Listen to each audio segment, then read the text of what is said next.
Welcome to the Jenny Omnichord Wieners for Two Not Live live stream.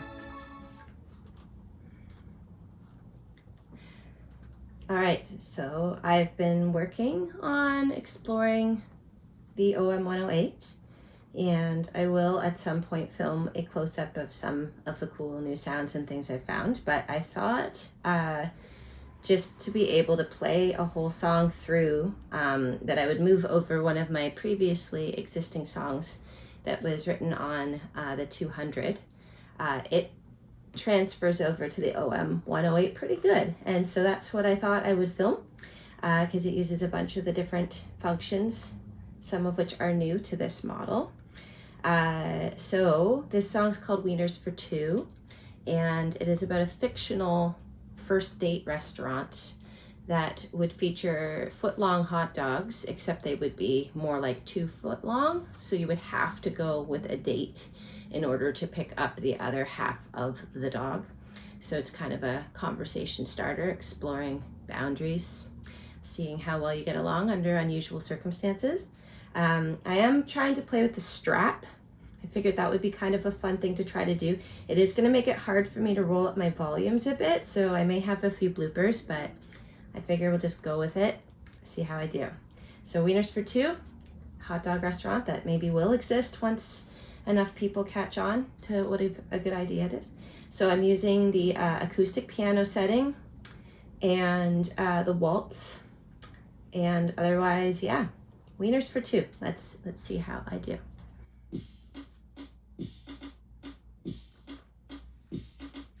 Wieners for two. On that first date when you're looking for something to do, come stroll on down, you'll be happy, it's true. At Wieners for Two. Wieners for two. On that first date, on that large plate, don't cut it in half. That extra long dog, while you both hold on, is how you'll know it will last. In the middle, you'll see if the meat does agree that your love is true. An extra long wiener for two. Wiener.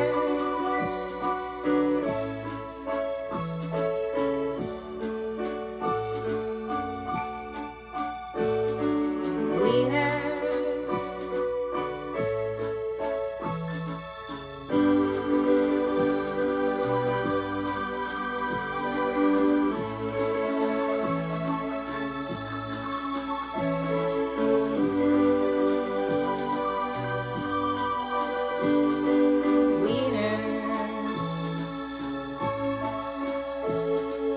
You can each pick from different toppings.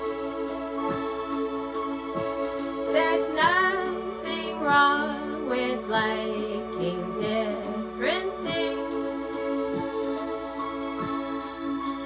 but when you both reach out and grab that button,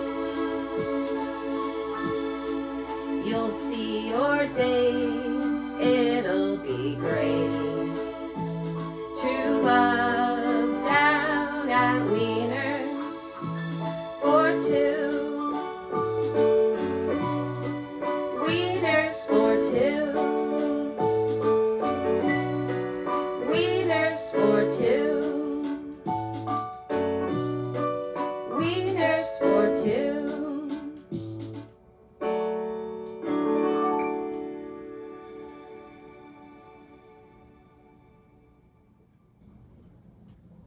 We'll see how I did. In case that worked out, and in case the toddler wakes up soon and I lose my window of filming, I'll go on to explain the significance of the OM108. So I've been playing as Jenny Omnichord since, I've been playing the Omnichord since April 4th, 2000. That was my first live show at my high school, ever playing the Omnichord. So I picked it up sometime prior to that when my dad bought me an OM84 at his thrift store. I feel like I thought he paid a lot and that it was like $60 or something. And at first I played it out of a weird kind of guilt because I think it was the first like very real money he had spent on an instrument for me at that point. But I did genuinely fall in love with the OM84. And so I formed a band called the Bar Mitzvah Brothers. And then 3 years later in 2003, and I performed as Jenny Omnichord for the first time, my first solo Omnichord set. And that would have been with the 100, the System 100. My friend Alec had bought it at a garage sale at some point in high school, and for a while refused to sell it to me. And then eventually I convinced him. I think he paid like $30. And that went on to be my all-time favorite actual physical Omnichord. I still have that one somewhere in the pile. And yeah, the speaker's blown on it or doesn't work. It has all kinds of other quirks, but it somehow still has the most magical sound. But anyways, I know that my show was 9 days before my birthday. So my birthday is September 28th. And I had a song called Birthday Song that I performed at that show that had the lyrics, 9 days from now is going to be my special day. So whatever 9 days before September 28th, 2003, first Jenny Omnichord show. At some point after that, after I had babies starting in 2008, I did lots of touring where I would open as Jenny Omnichord and then sometimes play Omnichord in bands or other instruments in bands, like with the Burning Hell, and I guess that was the main one at that point in time. And Wax Mannequin, of course, traveling around with him, opening for him. But then, so somewhere in there, I came across the original Omnichord website. So there was a blog that Rob was, the Omnichord blog spot, I think it was called. I found that blog and that was amazing. But then I found the website. I don't know if it was omnichord.com. It was what kind of was the precursor to Omnichord Heaven. But there was a list of celebrity Omnichord players on the site, and I was among them. So it had like Dolly Parton, David Bowie, probably like Brian Eno, and me. So that's when I really thought like I had made it, or at least in the eyes of Omnichord I had made it. And given that all of their material up until that point was pretty dated, like I think the branding for this series 150 through 300 was like enter the 90s with style. And they had one model for all of the Omnichords, and I found out later she was Darren's partner, which is really funny. So I was like, okay, maybe they're like, now that they think there's this new younger Omnichord player, because I was pretty young back then, that is active, maybe I'll be able to convince them to not only make a new Omnichord, but also make me the like visual representative of the Omnichord. This was my big goal.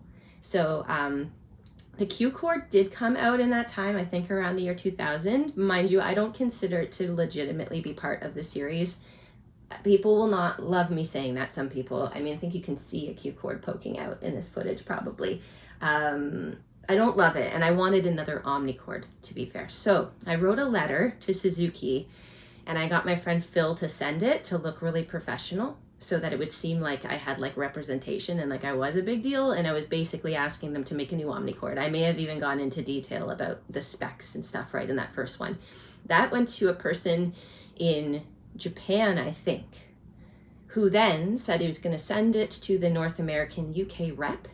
And so then I did get an email back, I think a few weeks to a month later, from Darren, and that's how Darren Brown and I first got connected. So that's when I found out I was not the first to want a new Omnichord. And in fact, efforts to make a new Omnichord had gone back about as far, at least as 2005. 2005, Rob in Holland had made a diagram, like a drawing and description of what his new model would look like. It looked kind of like a boomerang. You can still find that on his blog, which is kind of fun. So people had been trying before me. So Darren was basically like, I agree. I want this too. But it was a numbers game. He's like, until Suzuki believes us that they can sell a lot of these things, they are not going to bother making one for just like me, but that's basically what it came down to. So my understanding is the real turning point was April 2020. So marking the 20th anniversary of me performing on the Omnichord, I reached out to Darren to ask about doing a special online concert, because April 2020, if you remember, it was like a month into the pandemic, like total shutdown. So Darren and I pulled together the first ever International Omnichord Festival, and it featured Omnichord players playing via Zoom from literally all over the world. So Rob would have been in Holland, there was a person in Poland, there were several in England, a couple of them in Los Angeles, myself in Guelph, Ontario, Canada, and it was just so cool. And Darren hosted it all. He had a green screen doctored background to look like he was on a spaceship. It was like the most perfect, campy, amazing thing. And I got to headline the festival. So there is footage of that somewhere, which is really special. But my understanding, I know people have credited different things as being the sort of turning point of the viral uptick in interest of the Omnichord, but my understanding is the one that really tipped the scales and really convinced Suzuki to take us seriously was the International Omnichord Festival, because it was amazing. For me, I was geeking out so much watching all these people playing from like dramatically different time zones, completely different circumstances, some of them like really DIY, some of them with really professional camera equipment. It was just the most amazing thing. So even if there hadn't been a new Omnichord after that, I feel like I still would have felt like we really had a win. But shortly after that, my understanding is when the new Omnichord discussion started. And I wasn't privy to that. I have to be clear. I got, I'm sure myself and other people were prompted to answer hypothetically, if someday there was a new Omnichord, like what would be your favorite features? And it's not like I didn't share that with Darren every time he was willing to listen. I had a list. But there was no sort of promise or understanding that there would be one. I'm trying to think of, I think like literally when it went public is the first time I found out about it with any kind of, so I had maybe got my hopes up because of conversations floating around. I maybe wanted to believe, but when it went public is when I heard there would be a new Omnichord. And it was still, I want to say a couple years between that and when it was physically in my company. So Darren really went to bat for me and tried to convince Suzuki to just send me a free one because I'm Jenny Omnichord. That didn't happen, but he did get me like a really wonderful deal. And the most significant piece was that he made sure they shipped me one of the very first off the line. So if I am to believe Darren, and I definitely want to believe Darren, his Omnichord was the very first and mine was the second, the first two to be shipped out and into somebody's hands. So given how mailing works, other people may have received their Omnichord prior to me, especially if they worked out some sort of promotional something. I don't know. I see people on YouTube and they've got like really nice lighting and filming equipment and have done like in-depth 108 tutorials. That's not been my reality, but it arrived to Guelph just after I left. So I was going out east for a radio campus and community radio conference, and it arrived to Guelph the day after I had driven away. And my reality right now is not only was I going to a radio conference and then trying to tack on a spontaneous East Coast Canada tour without my OM108 at first, we were also dealing with termites here. So if you look in this footage and see all of the gear around me, it's because we had to move all of our music equipment upstairs to our living room in order to like completely excavate the basement for termite treatments, all while I was leaving. And I broke my knuckles. So that also happened. So for a myriad of reasons, life circumstances, having a toddler, etc., etc., I was not able to immediately jump into like really sweet, cute videos, or like sitting down with the 108 with that kind of like attention. But my coworker did bring it on the airplane with him the following day and fly it out to the East Coast. And I did put those videos up of the very first moments, my virtual unboxing with my partner, and the very first moments when it was in my company. And like, I think you can tell, like, I was quite literally crying a little bit because I was so emotional because it had been such a long journey.